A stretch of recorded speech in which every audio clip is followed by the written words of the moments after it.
I agree with you, but we know that most people listening to us do have to live within the city. I guess walls, so, yeah. But maybe they can do this in their mind, in a sense, too. Yeah, you know? yeah. I am a complete believer in that, because remember, like we said in the past, where is the untainted spot? Where is the untainted person? When has there ever been a normalcy? The city is just a more abnormal place, but really the whole world is abnormal. I hear that. I think that's a very valid point, too. But we can't know for sure. You see, these are generalizations. We don't know. It's up to the individual.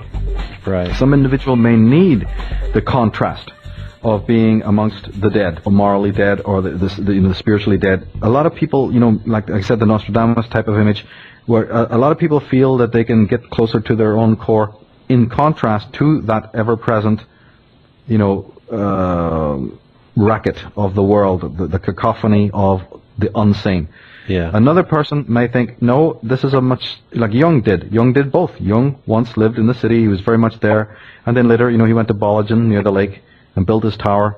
But that was very much in the end of his life. So some people can do the two, some people can do a bit of both. I would say find out what your reality is, and again, it's individual. I leave that to the individual. Ultimately, though, you must be able to find the still spot even in the noisiest, most chaotic type of place. This is what I think is very important. I mean, in the West, most of the people listening to us are going to be in a position, whether they themselves accept it or not, that they are much, much more affluent and prosperous than people were even 100 years ago. So, I see people spending millions of dollars on stinking houses that are right beside a freeway. And then they want to tell you that, they got problems in their life and they'd rather be, living a much more simple life off the grid. What the hell are you talking about? Your whole actions in life. You have to go and look inside your fridge or whatever, and I see contradiction right there. So again, there's a lot of people out there are in a deep state of hypocrisy. And again, you have to be very wary of those people who are looking for an external fixer, like you moving, or like you say, going out to the far off places, or I can't do that yet, I can't disconnect from my job. Well, if you go about like this, no spiritual teacher will accept any of this malarkey, because that's exactly how the mind, we talked about the ego, cops out of making any legitimate change. Believe me, you could be on floorboards in an apartment anywhere in this world. You could literally do it in Calcutta or some place that is a stinking, rat hole of humanity. You can still do it, by the way. This is the beauty of freedom, the true freedom, the mind. Mm-hmm. That does not mean that you should not try to better your material circumstances in every way. You absolutely should, and you're entitled to. This goes with this whole prosperity thing we were addressing earlier on about how you vision your whole world and how you vision yourself and how you envision what it is you think you deserve and so on. Because a lot of people have been surrounded their whole life by the voices of lack, particularly from the parents, the voices of fear, the voices of paranoia. Anyone, because I remember give readings as well, so I come across people who have been suffering from this their whole life. They're brilliant people who have no concept of their own genius, their own beauty, their own majesty, because they've had every voice from their husbands and wives, from their friends, to their parents, telling them the opposite, or at least insinuating that you're a failure, you're no good, you're not going to make it, the world is a hard place to live in, it's dog eat dog, Once you listen to that, it becomes a mantra that, of course, you embody, and it takes time to, start to realize, why should I listen to all of that? Why should I, pay attention to all of this? I used to notice the pattern in people that I knew, or people I heard of, whose parents were not like that, who either overtly didn't breed a message like that. And all those people, those sons and daughters, I used to usually admire, because I could see that they were so much more centered, so much, graceful, so much more confident about the world, and that their world was a better world. Their world literally did work for them. And even in the days when I really knew very little psychology, I was able to pick up on that these people's parents, I just saw another example of this about 3-4 days ago when I saw an interview with Bruce Dickinson. He's the singer of the band Iron Maiden. And he was talking a little bit about his background. And even though he came from a very poor, not very poor, but, I would say from an English point of view, a very working class background, his parents were very, very good people who did not stand in his way at all. In fact, they even went out of their way to make his life much easier as a child, right? Well, that's why he's Bruce Dickinson now, is a multimillionaire, and doing all the work he loves. And even not only the recreation, but his vocation is what he loves. Is there a connection? Yes, there is. You can multiply the many examples of this. Now, also, of course, there's another phenomenon in which people who are very hard-pressed often feel motivated to go and create something marvelous, So we can look at it. There's no fixed rule here. But the idea is that it would be lovely, wouldn't it, if at least the parents stopped generating fear energy and lack energy and failure energy to their children. I'm sure that that could be something, that would positively help the terrible suffering that most teenagers you see experience in this world. Yeah, and and especially at that age, that was when it was the hardest for me. And I had this wild duality where, I had a mother who was completely supportive, completely there, and continually telling me, as I am, I'm fine. But from my father, and this was the thing about him, he wasn't like he couldn't show love and things like this. I mean, he had trouble with that too, but he would continually say, as I am, the way I am is not okay. I'm going to need to change. If I'm going to make it in this world, you have to change the way you are, because you're basically, screwed up. Where he said, the nail that stands up the highest gets hit the hardest. And I would just go, oh man, And well, see, this traumatized, obviously something in his past. Oh yeah. Traumatized him to this pathological degree, in which he feared, for you. I mean, and let's not say that these are irrational. He may have had very good reasons for thinking this way. Yeah, because he always said, you're never going to make it if you don't, this world's going to tear you up if you don't do this, And of course, we know that message is utterly false. The children who come into this world, a lot of them, unfortunately, the parents live through the child. Mm-hmm. They've suspended their own vivid life, meaning that they become necrotic. They're basically dead mentally, and therefore now they start living through their child, or the child becomes the raison d'etre for why they're alive. Or worse, they do what your father was doing, which is, basically condition your mind into thinking of the world as a tremendously hostile and fearful place, which of course it's not. So this is what I'm talking about this almost silent contract, this programming that takes place.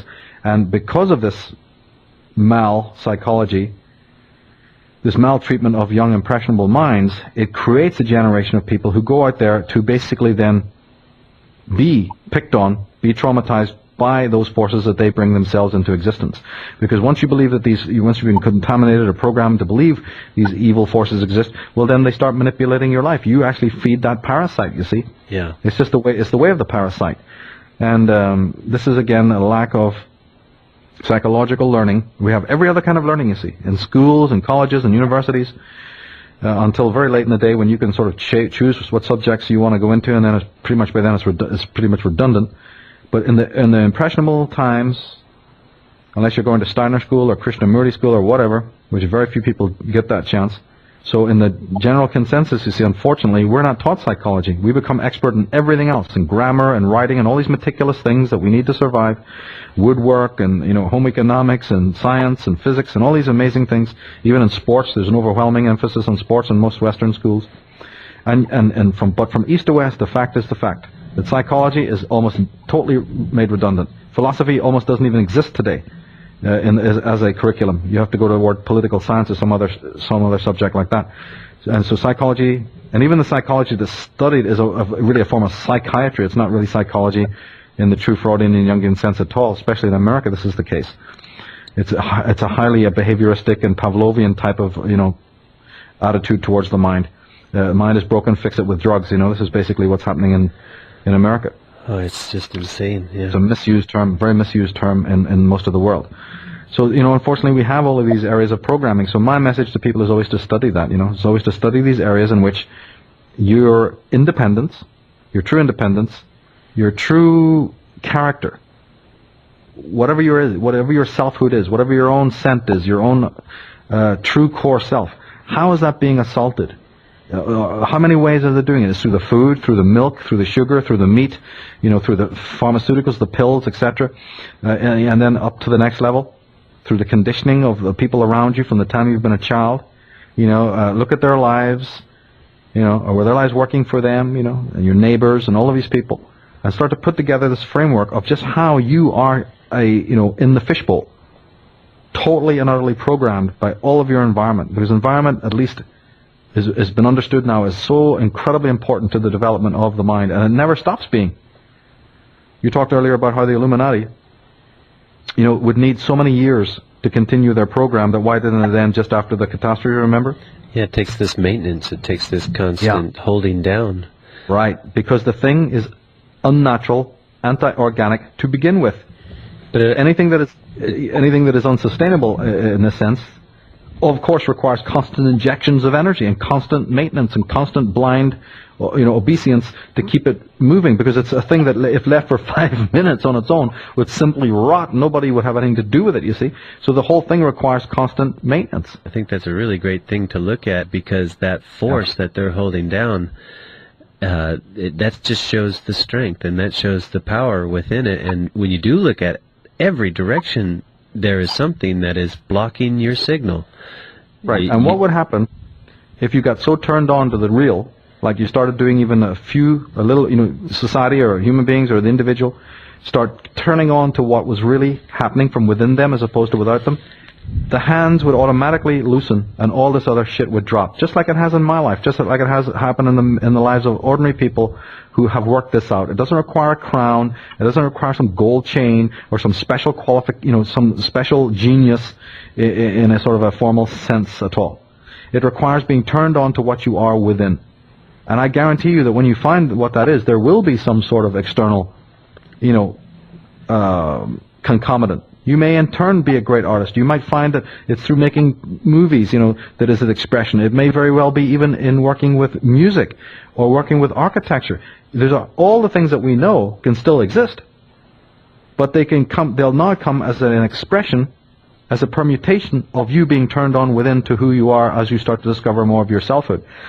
When a person is in that state, their interest, it's like the mad professor, their interest in what's going outside their door and all the other garbage is immediately stopped, you see, and all of that stuff drops out of the way. This is what I meant earlier when I was talking about the Zen way, that when your enemy can no longer destroy you, because you're so absolutely immune to anything that they might do, then you've won the game without ever having to lift a weapon, without ever having to lift a tool of belligerence towards your enemy at all. This is the way that man's future lies. This is the way that his salvation is. You see, and it might be writing, so for somebody it might be writing, for somebody it might be poetry, for somebody it might be working with people in society, it might be the education of children or whatever. Who knows? It could be any number of things. But the attention to the lie, the dependency upon all those manufactured things that are just so nonsensical, the affluenza, you see, this whole hyper interest in the material world and the shopping malls and all the garbage that's been created for us. The maintenance of the lie ends on the day when people find the truth within themselves. And it's not going to be a destructive thing. It will be destructive to those who are destroyers, but that's okay. It's perfect. It's a perfect solution. Let them be devoured by their own energy. Let them be devoured by what they are. Because as I said, that which is unsustainable, if left for 5 minutes without maintenance, would rot of its own nature and you wouldn't have it anymore. We have to discover what it is within us on all levels, but physical. What are our physical needs that call this monstrosity into being? What is on our emotional and spiritual and psychological level? What's it even on our relationship level? What is it in all the levels that we have these needs, where something brilliant and excellent has been taken away and removed from us, and something artificial and deathly has been replaced? This is what is behind the subliminal problem of subliminal advertising, where subliminals and art and beautiful creativity could be used to take your soul up to incredible heights, is now being used to destroy you and to confuse you and to confuse the minds of children and to make them bulimic and all these dietary horrors, that young girls have and all of this kind of thing, all being created by the subliminal. Yes, exactly, the anorexia. All of this nonsense, all of this image manufacturing, you see. If a man or a woman was, solid inside themselves and not a thing that anybody else said to them mattered, do you think they'd buy into all this garbage on television and all this malarkey about, how you should look and what you should be thinking and how you should be dressing and all of this stuff? People would laugh to death over it. But there's been a slow, gradual raping of what man is, and that rape is psychological. It is not political. This is what people have to understand. And once they understand this, they'll pick up the psychological tools, you see, to, set this aright.